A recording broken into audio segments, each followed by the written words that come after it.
Hare Krishna. Om Jnanatimirandasya Jnananjana Shalakaya Chakshurunmilitam Yena Tasmai Shri Gurave Namaha. Sri Chaitanya Manobishtam Stapitam Yen Bhutale Swayam Rupa Kadamayam Dadati Swapadantikam Vandeham Sri Guru Sri Yuta Padakamalam Sri Gurun Vaishnavamscha Sri Rupam Sagrajatam Sahagana Raghunathanvitam Tam Sajivam Sadvaitam Savadutam Parijana Sahitam Krishna Chaitanya Devam Sri Radha Krishna Padan Sahagana Lalita Sri Vishakamitamscha He Krishna Karuna Sindhu Dinabandhu Jagatpate Gopesha Gopika Kanta Radha Kanta Namostute Tapta Kanchana Gaurangi Radhe Vrindavaneshwari Vrishabhanu Sute Devi Pranamami Hari Priye Vancha Kalpatarubhyascha Kripa Sindhubhya Evacha Patitanam Pavanebhyo Vaishnavebhyo Namo Namaha Jai Shri Krishna Chaitanya Prabhu Nityananda Sri Advaita Gadadhara Srivasadi Gaura Bhakta Vrinda Hare Krishna Krishna Krishna Hare Hare Hare Rama Rama Rama Hare Hare Mukam Karoti Vachalam Pankum Lankayate Grim Yat Kripatamaham Vande Shri Gurun Dinatarinam Paramananda Madhavam Sri Chaitanya Ishwaram Hari Om Tat Sat Sri Shri Radha Gopinath Bhagwan Ki Jai Jagat Guru Srila Prabhupada Ki Jai ग्रंथराज Shrimad Bhagavatam की जय समवेत गौर भक्त वृंद की जय जय निताय गौर प्रेमानंदे हरि हरि बोल Hare Krishna. So today we'll continue our discussion on the first canto, 17th chapter, Punishment and Reward of Kali. We were discussing last week how Parishit Maharaj, he was going rounds onto the different parts of his kingdom. And while doing so, he went to different places where he heard about the history of his forefathers, about the Supreme Lord Krishna. And finally, he comes to a place where he saw a very strange sight.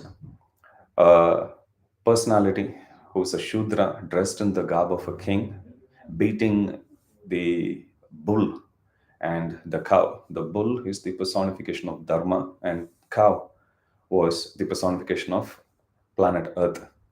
And he could see that the cow was shedding tears of distress, and the bull had three of its four legs broken, and it was limping just with one leg. As soon as Parashit Maharaj saw this sight, he immediately went and addressed the situation. He raised his sword and then he asked the cow, which is the bull, about who he is and who caused this pain upon its body. And Dharma, unlike how we normally put the blame on others, Dharma, which is the expressing itself, its feelings, it didn't blame anyone. Instead, the bull said, we are all causes of our own suffering. And it gave different philosophies also. Some people say that it's due to the nature that one is going through suffering, whereas some other group of people say it's the nature of, or it's the all the sufferings that's happening in this world is due to one's own self. Some say it is caused due to some superhuman powers or planets. Some say it is due to one's own karma. And some say, the Vaishnavas, they say these cause of suffering no one can ascertain. Apratarkaryad and anirdeshyad. Apratarkyad and anirdeshyad. It is something which one can never understand by tarka. Tarka or argumentation. Apratarkyad. So nobody can understand the cause of one's suffering by argumenting or debate. Likewise, one can never imagine also. That's what anirdeshyat means. One can never imagine what the cause of one's distress is. So when the bull responded this way, Parishit Maharaj, because of his spiritual training, he could understand that only the personification of dharma or religion can speak. So he at once recognized the identity of the bull. After he recognized, he smiles and then he addresses dharma. He says, "Oh knower of dharma, you speak dharma accordance to the principle that the whoever who is actually causing any distress to others, the distress will come back to them. So normally we think if we inflict pain upon someone, we can run away because there is no witness, or we can run away using our influence, we can still go scot-free. But law of karma is such that nobody can escape. That's why Prabhupada always says this is infallible justice. No matter how much arrangement one makes, no matter how much one runs away from the situation, the effect of law of karma will chase and it will reach. Whatever that's due for us, we will get it. So we have to understand that nobody can escape the tight grip of this infallible law of karma. And he says Lord's energies, Deva Mayaya, are inconceivable, agochara. No one can estimate them by mental speculation or word jugglery. Chetasho vachasascha. Nobody can understand. This is one recurring theme we'll come across again and again in Srimad Bhagavatam. We saw something similar when Bhishma Dev was telling to the Pandavas that the king of all, or the leader of all the Pandavas is Dharmaraj, who is personification of Dharma, who goes by the rule book, who does everything to the dot. And you have the all-powerful Bhima. You had Arjuna, the world's best archer. And on top of it, you had Krishna himself. Still you go through difficulty. In fact, in this argument, he didn't even bring in Krishna. He says, for whatever that you have done, everyone has done your role to perfection. Nobody can find any fault. Still, you had to go through so many reversals. Simply means it is all due to time. And who is the master of the time? Then he points at Krishna and he says it is Krishna who is controlling all this. Whatever that happens, Yeshame Bhagavan Sakshat, he says. He says it's this Krishna, he is the Supreme Lord. He is the one who is doing all of this. We can simply surrender to the plan when we know things are going beyond our control. And this is very important. So here also he says the Lord's energy are inconceivable. No one can estimate them by mental speculation or by word jugglery. Chetasha, through your mind, or vachasya, through word jugglery. We cannot ascertain the cause. And then he says in Satya Yuga, your four legs are established by four principles, which is cleanliness, austerity, mercy, and truthfulness. Tapasaucham, daya, satyam. So four things: austerity, tapa; saucham, cleanliness; daya, mercy; and satyam, truthfulness. These are the four legs of dharma. Tapasaucham, daya, satyam, iti pada krite kritaha adharmamaishastrayo bhagnas smaya sangha madaistava. These are your four legs. And in Satya Yuga, your body is being firmly established or supported by these four legs or four pillars. However, now at the onset of Kali Yuga, you are barely standing on one leg, which is truthfulness alone is there. Cleanliness is gone, austerity is gone, mercy is gone. In Kali Yuga, surprise, surprise, the only leg of Dharma which is still supporting it is truthfulness. However, quarrel personified, which is Kali Purush, which is dressed here as a king, he is flourishing by deceit and he wants to smash that leg also. So this is how Parashit Maharaj, after inquiring from Dharma, is now concluding that this is the situation. The only leg which is barely supporting Dharma, even that also being attacked by Kali Purush, which means is now concluding Kali Purush has to be punished. He says previously the Supreme Lord relieved the burden of this earth. Cow. If you remember the very first chapter of Krishna Lila, that's what Mother Earth, she goes and she complains to Brahma that there is unnecessary military strength on my surface, on my body, and I'm finding it very hard to support. Please help me. And then Brahma, accompanied by all the demigods, they go to the Shira Sagar ocean, and then Supreme Lord, he promises Brahma, he relays it to the other demigods through his heart, and then Brahma communicates it to everyone that Supreme Lord would soon appear on this planet, and he would help relieve the burden of planet Earth. And true to his word, Supreme Lord comes down as Swami Bhagavan, Krishna himself, and he rids the earth of all unnecessary burden on her body. So here, Parishit Maharaj is remembering, and he is saying previously the Lord relieved the burden of earth, and it was most auspicious because Supreme Lord, when he came down, he touched different places on earth with his lotus feet. Now, that same earth is being abandoned by the Supreme Lord because Supreme Lord Krishna Swadamo Bhagata, he has already gone. So this is a very unfortunate situation because Supreme Lord has actually gone. Auspiciousness has also gone. Now, in this precarious situation, in the absence of the Supreme Lord, these low class men are now trying to rule this planet Earth. And then Parishit Maharaj, he pacifies Dharma, he pacifies Earth.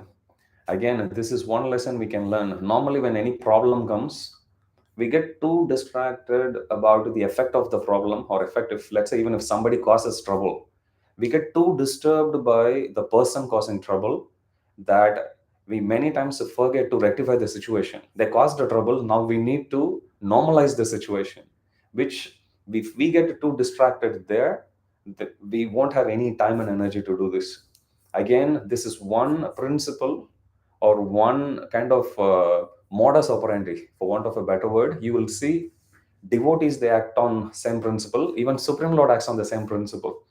One Leela comes to my mind is when Supreme Lord comes as Varahadev. When Varahadev comes, at that time, Hiranyaksha had already popped planet Earth and dunked in Garbhodaka ocean. So now Supreme Lord comes with his tusks, he is lifting. Now, when he is lifting, at that time, Hiranyaksha is insulting. He sends a barrage of verbal insults towards the Supreme Lord as Varahadev, insulting him. All the while he is insulting, Varahadev doesn't mind because his concern there is for Mother Earth. That's the first concern. So he hears everything patiently, all the while bringing the earth back to its orbit. Then he turns his attention towards Varahadev, and as child play, he fights with him for some time. And if you read the description, it's given finally with just one slap, he kills him. He could have done that long ago. But for Supreme Lord, this is just a play. He lets him actually do, and then finally, just with one slap, he kills him. You will see similar instance when Krishna, when he was battling with Jarasandha, he hears the news about or the letter through a Brahmana from Rukmini about Rukmini's marriage. Krishna, knowing very well, same Krishna who advises Arjuna later that for a Kshatriya, dishonor is worse than death. Still, that same Krishna abandons the battle and he runs away, and we glorify him, Ranachor Rai. Again, we can see Krishna is more interested in rectifying the situation than actually punishing the perpetrator. Same way, here also we will see Parishit Maharaj in this position, he sees somebody causing disturbance to bull and cow. He doesn't just jump off the horse, raise the sword, and chop off. That is secondary. Primary first part is to assure his dependents, his citizens, which is the bull as well as the cow. So first he goes and addresses them, pacifies them. After speaking sweet words with the Dharma, he then pacifies. Now he is gonna vent out his fury against Kali Purush. So now he turns. First he pacifies Dharma, pacifies Mother Earth, Dharani, and now with the sword raised, he turns towards the cause of religion, which is Kali Purush. When Kali Purush sees that Parishit Maharaj is in the mood of killing him, immediately first thing Kali Purush does is, until that point he was wearing the clothes of a king. Immediately he removed it because he wanted to first diffuse the situation. And the best way to diffuse the situation is to visually show him that he is surrendering. First, he removed all the garments, the kingly dress threw away. With the humble dress, he is surrendering, falling at Parishit Maharaj's feet. Two things he did that way. First, he removed the kingly dress, and second, with simple clothes, he bowed down at the feet of Parishit Maharaj.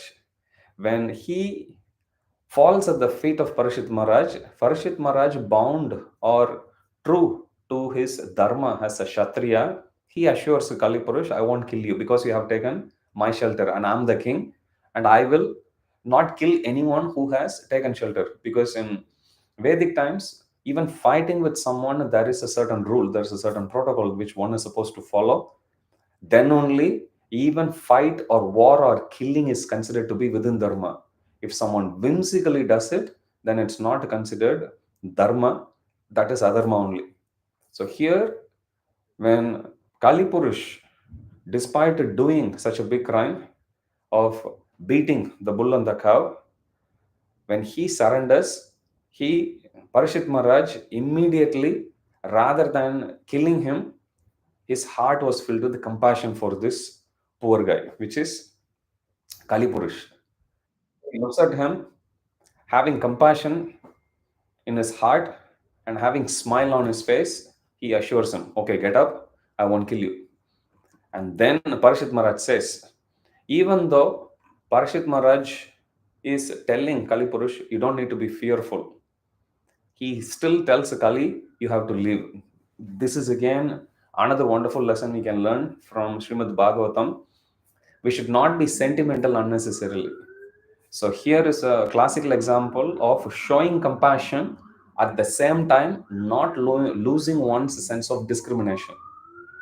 If somebody is overly sentimental, then they would say, all right, you go, it's fine. Both of you part ways, you go on your own ways, everything is fine. If they go, guess what Kali Purush should do? Kali Purush should go disturb someone else again. At the same time, because Kali Purush has taken shelter of Parashit Maharaj is still showing some compassion by sparing his life, but then politely asking him, leave my kingdom. So when Kali Purush falls at his feet, Parashit Maharaj says, you need not be fearful because you have surrendered to the inheritor of Arjuna's glory, which is himself. Being a friend of irreligion, you are Adharma Bandhu, you cannot remain in my kingdom. Two things he's saying. First, he's saying, identifying himself as the worthy descendant of Arjuna. So he's saying, I follow Arjuna because I'm grandson of Arjuna. So you don't need to fear me. First thing. At the same time, because you are a friend of religion, you are Adharma Bandhu, friend of irreligion. You don't deserve to stay in my kingdom. Please leave. So he balances both. Then he says, if you are allowed to act as a king, which until that point Kali Purush was demonstrating, if you are allowed to act as a king, then Adharma will prevail because Kali Purush will bring Adharma because Kali Purush is Adharma Bandhu. And because of that, so many bad things will enter into people's heart. And he lists greed, falsehood, robbery, incivility. Rings a bell? Sounds familiar. Treachery, misfortune, cheating, quarrel, and vanity. If I let you to rule, these are the qualities which people's heart will be filled with. So he says, you cannot stay in my kingdom. Then he says, you don't deserve to stay in a place of dharma and truth, Brahmavarta, where the knowers of sacrifice, they worship the Supreme Lord with the sacrifice. What it means is, Kali Purush cannot stay in a place where the holy name is being chanted properly. Kali Purush cannot stay in a place where Supreme Lord is worshipped. Kali Purush cannot stay in a place where Dharma is practiced. Dharma is followed strictly. That's what it means. So here he is saying, you do not deserve to stay in a place of Dharma and truth. Kali cannot stay in a place where Satyam or truth prevails, where knowers of sacrifice worship the Lord of sacrifices with the sacrifice, which is in Kali Yuga, Sankirtan Yagya. That is the only sacrifice. So Prabhupada says in one place, in Vedic times, people had a lot of wealth, so they could give charity. Prabhupada says these days, even the world's richest people, they don't have enough wealth to distribute. So giving wealth to others is practically impossible in Kali Yuga. However, there is enough food to distribute to others. So Prabhupada says, it's much better to do prasadam distribution than distribution of wealth in Kali Yuga, because nobody has any wealth. Even the rich people don't have enough wealth. So that was a very logical point. Here also we see Kali Yuga is actually told, or Kali Purush is actually told, the personification of Kali Yuga is actually told that you cannot stay in the places where Supreme Lord is worshipped, where truth prevails, where Dharma is being observed. In all such sacrifices, only the Supreme Lord is worshipped. He is the soul of all worshipable deities, existing inside and out, and he bestows welfare to the worshipper. So he says, wherever Supreme Lord is worshipped, everyone benefits, and wherever Supreme Lord is worshipped, you cannot enter in there. So simply, if we keep chanting the holy name of the Lord, we can actually live in Satya Yuga. That's what it means. And the more we actually chant, more we do things which are useful in our spiritual lives, more we can stay immune from Kali Yuga. More we talk about gossips, even among devotees. More we fight amongst each other. More we backstab people, more we will come under the influence of Kali Yuga. That means we have to go through all of this: greed, falsehood, robbery, incivility. Then there's no point in complaining. Which means we need to understand the only way to remain peaceful in Kali Yuga is we need to have humility, and we need to focus on the services in hand. And if we simply stay focused, any distractions, it will come, they will go away. Just like how Kali Purush can't stay in the place, people who disturb other devotees also can't stay in the same place as devotees. They themselves will lose inspiration and they'll go. Or if some external thing comes, even they will also won't be able to prevail here, because they're all agents of Kali. Kali cannot come in means any agents of Kali also can't come in. Any kind of influence of Kali also cannot come and disturb the devotees. Thus being ordered by Parikshit, who was like Yamaraj. Remember of the glorifications that was given at the time of his birth, astrologers said he'll be very, very powerful. So when it comes to giving punishment, he's like Yamaraj. So he could see. Simultaneously, he is very patient, very merciful. With raised sword, ready to kill him, Kali, trembling with fear, spoke. Kali said, everywhere is your kingdom. First thing he's saying is, you told me I cannot stay in this place. But the problem, I cannot stay in the place where Dharma is, and you are asking me to leave. So first Kali Purush is saying, where else can I go? Because you are ruling the whole Jambudvipa. So I cannot go anywhere else. So now Kali Yuga is actually telling, first thing you are asking me to go, but because you are ruling the entire Jambudvipa, I have no place to live. So I cannot leave this place. Second thing he's saying, wherever I'm actually going, even if I want to hide, I'm only seeing this most fearful form of you with the sword raised ready to kill me. And if I go to even one corner, do express my nature, which is to cause quarrel, I will always be living in fear. Kali Yuga is very intelligent. So Kali Purush is asking Parishit Maharaj, please give me some place so I can be peaceful. So he's coming to a negotiation table now. So it is telling to Parishit Maharaj this way, that first thing is, everywhere is your kingdom, so I can't leave your kingdom, because wherever it's your kingdom.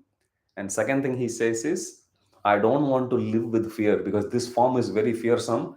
Wherever I am there, my nature, this is the nature with which I am born. Whenever I express nature, I have to constantly live in fear, because I know this image is fully ingrained in my memory now. This is all I'll see.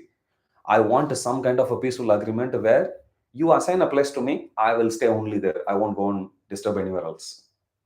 So when Kali Purush asks this, Parishit Maharaj, again as a king, using his sense of discrimination, he rewards. Again, another lesson. Giving charity doesn't mean you close your eyes just with sentiment, just give to anyone and everyone. That's not how it works, because it can cause trouble. Many instances we see historically, there are nations that have acted without a sense of discrimination and let the enemies come and take over. So somebody sitting in leadership, somebody as a king, whoever in the leadership position, it is their duty to show that sense of discrimination, to show the sense of discernment, discerning right from wrong. And one should not be swayed by one's sentiment. One should not be swayed by what is the most popular theme or popular thought among the masses. That is secondary. Most important thing is one stick to the path of dharma, and one has to actually act based on that sense of discrimination which the Shastras actually teaches. So here, first time he wanted to kill, Kali surrendered. Overcome or overwhelmed by compassion within his heart, he spared the life of Kali. And he tells him, leave. Kali now again begs, please give me some place to live. Again, true to his Kshatriya Dharma, he is rethinking again. Because if somebody goes begging charity from a Kshatriya, Kshatriya is supposed to give. That's part of the Dharma of a Kshatriya. So now it is begging. First it begged for its life, now it begs for a place. Parishit Maharaj fulfills both the request, but with the discrimination. So when it asks for, please give me a place, Parishit Maharaj gives 4 places initially. And then later on, he adds a 5th place. Normally, in Krishna consciousness, when we come, we are taught 4 regulative principles. And we think, who made up all this? It has, we have never heard, we have never been brought up. All the stories which our grandfathers, grandmothers have told us, they never mentioned about this. Where did the 4 regulative principles come from? Make a note. It's first canto, 17th chapter, 38th verse. So this is the verse that speaks about 4 regulative principles. Abhyartitas tada tasmai sthanani kalayedado dyutam panam striya shuna yatra adharma chaturvida Sri Bhagavat Prasado 4. Chatur means. What are the 4? Abhyartitas tada tasmai, being petitioned by Kali Purush. Sthanani kalayedado. Parishit Maharaj told Kali Purush, you can stay in 4 places. Where? Dyutam, Panam, Striya, Shuna. Dyutam, gambling. Panam, drinking, intoxication. Striya, illicit sex. Dyutam, Panam, Striya, Shuna, meat eating. So meat eating, intoxication, gambling, illicit sex. These are the 4 regulative principles, comes from this verse. First canto, 17th chapter, 30th verse, 1.17.38. So this is the verse from where we get 4 regulative principles. So when Parishit Maharaj was petitioned by Kali, please give me a place to live, Parishit Maharaj tells to Kali, okay, I give you the whole world. Wherever these 4 things are happening, you can go and live. This is why we have to follow 4 regulative principles. We have to be so grateful. We can't, beyond our imagination. That's why Prabhupada says one can never repay the spiritual master for what he or she has given. In fact, in Bhagavatam itself is said, whoever who tries to pay back whatever the spiritual master has given is Vinoda Patram. Vinoda Patram means clown. Only a madman or a clown would think, okay, I benefited from my guru, I can repay it back. To put a price and repaying it back, it's not possible. Once when disciples asked Prabhupada, you have given us so much, what can we do? Prabhupada said, for what I have given, you cannot repay me back because it's invaluable. But you can try to please me, please the spiritual master. That's all we can do in our tiny, tiny, small way. So when we came to the temple, and when we came to ISKCON, we are taught straight away these 4 regulative principles. But what do these 4 regulative principles mean? Is simply by following them, we have been immune from Kali Yuga. We have been immune from the influence of the Kali Purush. We didn't even know about it. Mercy of Srila Prabhupada. Prabhupada made it very simple. He took it from the Shastra and he told us, just follow 4 regulative principles. No meat eating, no intoxication, no gambling, no illicit sex. When I read this for the very first time, this verse, I took a moment to express my gratitude to Srila Prabhupada because of these only I was struggling as a karmic. But nobody taught us. Nobody told us about this because even our teachers, our parents, grandparents, nobody knew about it. They all struggled. So that's all we were taught. Okay, this is life. There will be ups and downs. Just go with that. No. Prabhupada came to us with the most ultimate gift straight from spiritual world. Chaitanya Mahaprabhu came down and distributed. Prabhupada brought it to our doorsteps. So these four regulative principles, simply if we follow, we will be in Satya Yuga. We won't be influenced by Kali Yuga. Point number one. Now there is a fifth place. When Parishit Maharaj says, these four places you can go. Kali Purush looks around and he says, in your kingdom, these four places, where can I find it? Because you are such a Raja Rishi, every corner in your kingdom, everyone is following four regulative principles, which means again I'll be homeless. Please give me one place to live where I can permanently be there. I won't disturb others and I won't live in fear. Third time it's begging. Parishit Maharaj again showed compassion but with discrimination. When it is asking for the third time, Parishit Maharaj says, you can live in places where there is gold, where there is wealth. Why? Wherever there is gold, there will be falsity, anritam, anirtam, intoxication, madam, lust, kamam, envy and enmity, vairam. So it says, you can stay in the four places. When Kali Purush actually expressed its inability to go, this is during Parishit Maharaj's rule. Now it's prevalent, the places where these four principles are broken. But at that time, he asked for a third time. Then Parishit Maharaj gave, okay, you can go and reside in the place where there is gold, because gold gives rise to falsity, anritam, madam, kamam, vairam. Falsity, intoxication, lust, envy, enmity, all of that. So when Parishit Maharaj gave this boon to Kali Purush, the propagator of irreligion, adharma prabhavaha, this is his preaching program. That's what it means. Propagator of irreligion means what? We are propagator of Krishna consciousness, adharma prabhavaha. So Kali Purush in this way received the order from Parishit Maharaj, who had spared his life, asking Kali Purush to stay in these five places only. So wherever there is meat eating, intoxication, gambling, and illicit sex, in whatever way, shape, form. It can be a slaughterhouse, it can be something. Illicit sex can actually be in a movie. It can be in the talk, in the talk. It can be in the form of a magazine, whichever way. It can be in the form of act, needless to say. In any way, shape, form, wherever these four principles are broken, plus wherever there is gold, Kali Purush will be there. That's why gold has to be offered to the Supreme Lord. If somebody has wealth, the only way to purify it is to offer it. One engages that in the service of the Supreme Lord. We have Jagannath Rathayatra, the Lord of the whole universe. You have this wonderful opportunity to contribute so that the whole world can benefit. Prabhupada says in one place that Supreme Lord is ungrateful, not ungrateful. In other words, Supreme Lord is fully grateful. Whatever little thing one does, Supreme Lord feels so grateful. Oh, you love me so much. You gave me water, as if he doesn't have water. He's the one who's supplying for everyone. If somebody offers even a little flower, oh, you have given me such a big flower. Prabhupada says he maintains all the elephants in Africa, giving tons and tons of grasses to every elephant every day. So he has everything. But if we give something to the Lord, whatever we give becomes purified.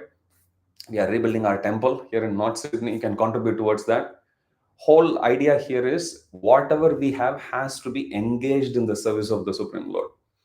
And the more we do it that way, more we can purify ourselves and more we can remain immune from the influence of Kali Yuga.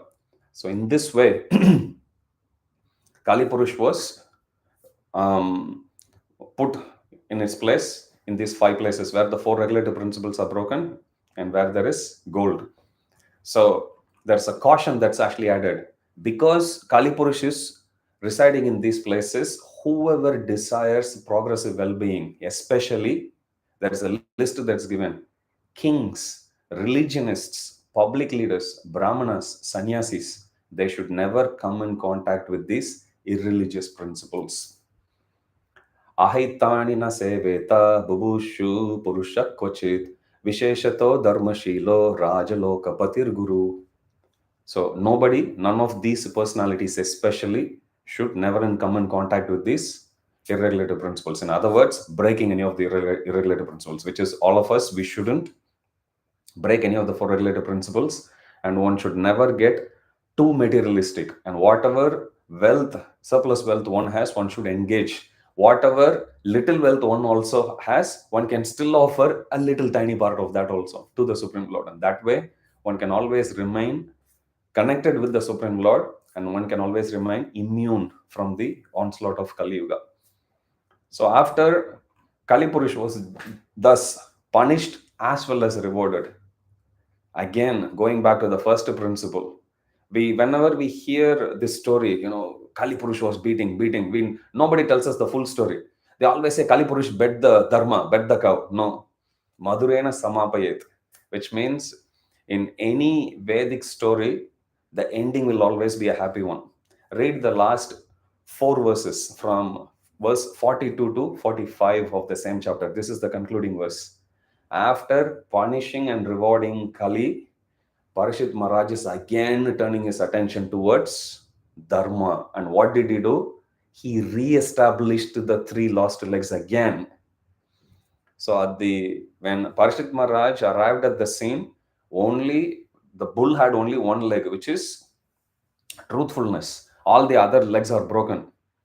After punishing Kali, Parishit Maharaj turns his attention towards Dharma. He is re-establishing, which means Dharma is again hale and healthy in the reign of Kali, in the reign of Parishit Maharaj.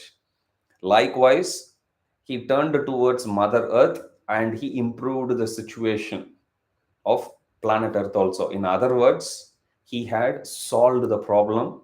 He had re-established Dharma. He had restored the earth to her former glory. So it's a happy ending.